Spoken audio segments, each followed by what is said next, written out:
Basically, we thought we would change up your program. So we suggested to your coordinators that maybe we can bring some of the work that we're doing in our community.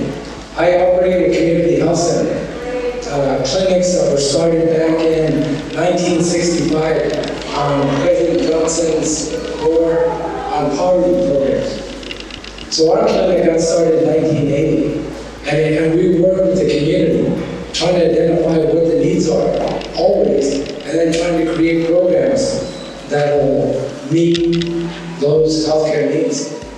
One of the areas that we're real proud of is our outreach for marketing program. It's grown over the years because it's a huge need. But one of the communities that we're working with are newly arrived families from the southern parts of Mexico. I say it's the Mixteco region, all the way from Puebla on the east coast, outside of Mexico City, down through the states of Guerrero, Morelos, and Oaxaca, Chiapas. We're getting all these indigenous languages, beautiful languages that some of us have never heard before. But those families then need to be able to communicate with healthcare. So some of our outreach teams, they're also from those southern regions. And one of the people that works in the outreach / public health / marketing is going to present some of the work that they've been doing with those communities in those languages. So I thought we need to share this, especially with the academic circles. You guys are tomorrow's intellectuals. You're building today for that. So we thought, let's share some of that work so you can see and get introduced, if you haven't already. At my tables, there's people from those areas, so they know quite well what we're discussing. But we bring it to share with you so you get an understanding of these other communities, these other families that are there now. And when I get to work with them, I tell them right from the get-go. I used to deliver their babies as an obstetrician gynecologist. And I would tell them, get used to the idea that your baby Maria, first of all, is a U.S. citizen. She's not going back to Mexico because they all come with a pioneer spirit, right? That they want to go back. They're going to make money and then go back. No, you're going to be like my dad. My dad came in 1941 from Jalisco, never went back, died here.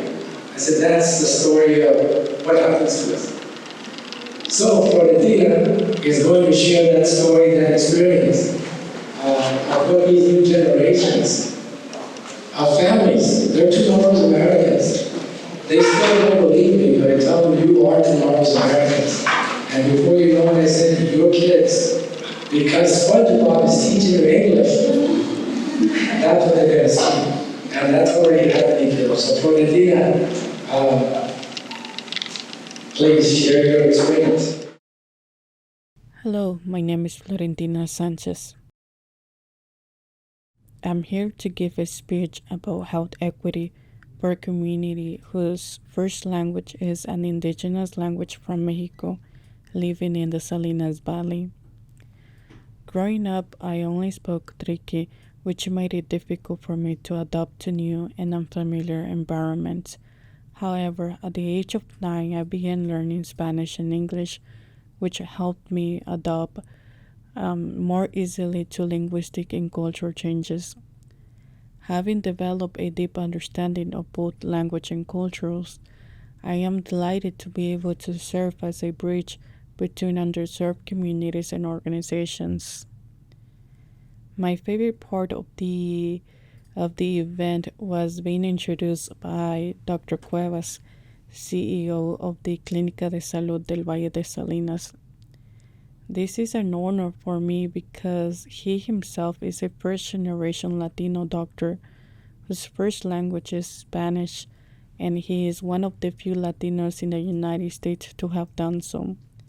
His journey is remarkable, having witnessed the first incoming indigenous migrant Zapotec, and now seeing the new indigenous communities from the southern part of Mexico. The positive feedback and engagement from the audience have motivated me to continue raising awareness about challenges faced by indigenous languages speakers in accessing services.